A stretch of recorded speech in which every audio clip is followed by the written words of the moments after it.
Hello mummy എന്ന cinema ആകെ മൊത്തത്തിൽ നോക്കുമ്പോൾ ഇതിലെ ഏത് ഭാഗമാണ് ഇതിലെ പ്രധാന താരങ്ങൾക്കും നിർമ്മാതാക്കൾക്കും ഒക്കെ ഈ സിനിമ ചെയ്യാമെന്ന കോൺഫിഡൻസ് കൊടുത്തത് എന്ന് വളരെ എളുപ്പം മനസ്സിലാക്കാൻ സാധിക്കും.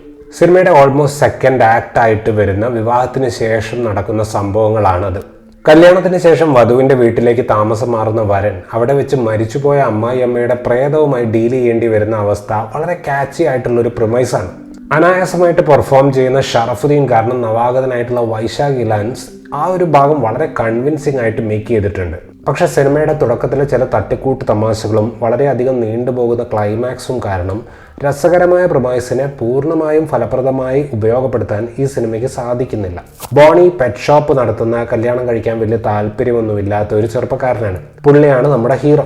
അദ്ദേഹത്തിന്റെ അളിയൻ കൊണ്ടുവരുന്ന ഒരു ആലോചന സ്റ്റെഫി എന്നൊരു പെൺകുട്ടിയുടേതായിരുന്നു. അത് മനസ്സില്ലാ മനസ്സോടെ ബോണി സ്റ്റെഫിയെ പോയി കാണാൻ തീരുമാനിക്കുന്നു.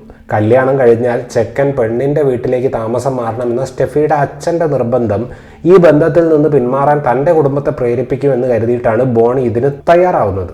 എന്നാൽ സ്റ്റെഫിയെ നേരിൽ കണ്ടപ്പോൾ കാര്യങ്ങളൊക്കെ മാറി മറിയുകയും കല്യാണം നടക്കുകയും ചെയ്യുന്നു. കല്യാണത്തിന് ശേഷം സ്റ്റെഫിയുടെ വീട്ടിലെത്തുന്ന ബോണി അവിടെ സ്റ്റെഫിയുടെ അമ്മയുടെ പ്രേതത്തെ ഡീൽ ചെയ്യേണ്ടി വരുന്നതും അതിനെ ചുറ്റിപ്പറ്റിയിട്ടുള്ള കാര്യങ്ങളുമാണ് നമ്മൾ ഈ സിനിമയിൽ കാണുന്നത്. സിനിമയുടെ ആദ്യത്തെ ഒരു 10-20 മിനിറ്റ് അത്ര സ്മൂത്തല്ല. കുറച്ച് കോമഡികളും ഒരു റൊമാൻറ്റിക് സോങ്ങും പിന്നെ ഒരു വെഡ്ഡിങ് സോങ്ങും ഒക്കെ വെച്ച് സെലിബ്രേഷൻ മൂഡ് പിടിക്കാനുള്ളൊരു ശ്രമമാണ് അവിടെ നടക്കുന്നത്. കല്യാണം കഴിഞ്ഞു വരുന്ന ഭാഗത്താണ് റൈറ്റർ സാൻജോ ജോസഫ് നല്ല രീതിയിൽ ചിരി പടർത്തുന്ന ഒരുപാട് മൊമെന്റ്സ് ക്രിയേറ്റ് ചെയ്യുന്നത്. ഇതിനു മുന്നേ ഫാലിമി എഴുതിയിട്ടുള്ള സാൻജോ തമാശ നിറഞ്ഞൊരു പ്രൊമൈസ് നല്ല രീതിയിൽ സെറ്റ് ചെയ്യുന്നുണ്ട്. അമ്മായിയമ്മയുടെ സ്വഭാവ സവിശേഷതകൾ അറിഞ്ഞ ശേഷം ബോണി പെരുമാറുന്നതെല്ലാം വളരെ രസകരമായിട്ടാണ് സിനിമയിൽ കാണിച്ചിട്ടുള്ളത്. അജു വർഗീസ് അവതരിപ്പിക്കുന്ന കഥാപാത്രം വീട്ടിൽ വരുമ്പോൾ ബോണി അയാൾക്ക് പണി കൊടുക്കുന്നതെല്ലാം എനിക്ക് നല്ല രീതിയിൽ ഇഷ്ടപ്പെട്ടു. കല്യാണത്തിന് ശേഷമുള്ള ഭാഗത്തിന്റെ അവസാനത്തേക്ക് എത്തുമ്പോൾ തന്നെ ആളുകളെ ചിരിപ്പിക്കാനുള്ള സാധനങ്ങളുടെ സ്റ്റോക്ക് തീരുന്നത് നമുക്ക് കാണാൻ സാധിക്കും. ഡാർക്ക് മാജിക്കും നിഗൂഢതകളും ഒക്കെയുള്ള സിനിമയുടെ ഫൈനൽ ആക്ടിലേക്ക് വരുമ്പോൾ സിനിമ കാണാൻ ഒരു ഫാന്റസി ത്രില്ലർ സ്വഭാവത്തിലേക്ക് പോകുന്നുണ്ടെങ്കിലും കഥയുടെ ഡ്രാമ അങ്ങനെ പിടിച്ചിരുത്തുന്ന ഒന്നല്ല.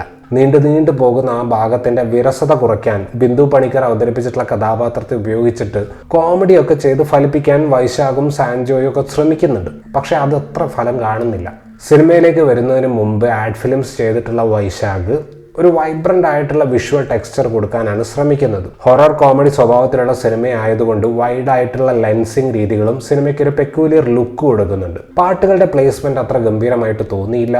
ഫാന്റസി സ്പേസിലായതുകൊണ്ട് സിനിമയിൽ ഉപയോഗിച്ചിട്ടുള്ള വിഷ്വൽ എഫക്ട്സ് അതിന് ചേരുന്ന രീതിയിലാണ് വന്നിട്ടുള്ളത്. പക്ഷേ പ്രൊഡക്ഷൻ ഡിസൈൻ, പ്രത്യേകിച്ച് ക്ലൈമാക്സ് നടക്കുന്ന ഭാഗത്തുള്ള പ്രൊഡക്ഷൻ ഡിസൈൻ അത്ര മികച്ചതായിട്ട് തോന്നിയില്ല.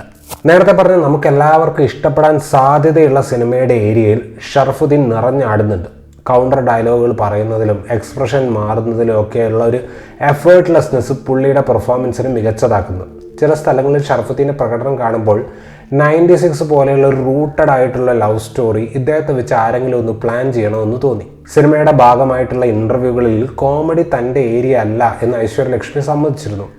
ഐശ്വര്യ അവതരിപ്പിക്കുന്ന സ്റ്റെഫി എന്ന കഥാപാത്രം സത്യം പറഞ്ഞാൽ ഈ സിനിമയിൽ കോമഡി രംഗങ്ങളിൽ ആ രീതിക്ക് വരുന്നില്ല. പക്ഷെ കാണാതെ പഠിച്ച് പറയുന്ന രീതിയിലുള്ള ഡയലോഗ് ഡെലിവറി കാരണം ഐശ്വര്യലക്ഷ്മിയുടെ പെർഫോമൻസിന് ഒരു ഭംഗിയില്ലാതെ പോകുന്നുണ്ട്. പ്രത്യേകിച്ച് വളരെ ലൗഡായി ദേഷ്യത്തോടെ സംസാരിക്കുന്ന സീനുകളിലൊക്കെ ഈ ഒരു അസ്വാഭാവികത വ്യക്തമാണ്. സിനിമ ഉദ്ദേശിക്കുന്ന കോമഡിയുടെ ഒരു പിച്ച് കണ്ടെത്താൻ ജോണി ആന്റണിക്ക് സാധിക്കുന്നുണ്ട്. അദ്രി ജോയും ജോമോനും തമാശയ്ക്ക് വേണ്ടി ചേർത്തിട്ടുള്ള കഥാപാത്രങ്ങളാണ്. ജഗദീഷ് അദ്ദേഹത്തെ ഏൽപ്പിച്ചിട്ടുള്ള കഥാപാത്രത്തെ വൃത്തിയിൽ അവതരിപ്പിച്ചു.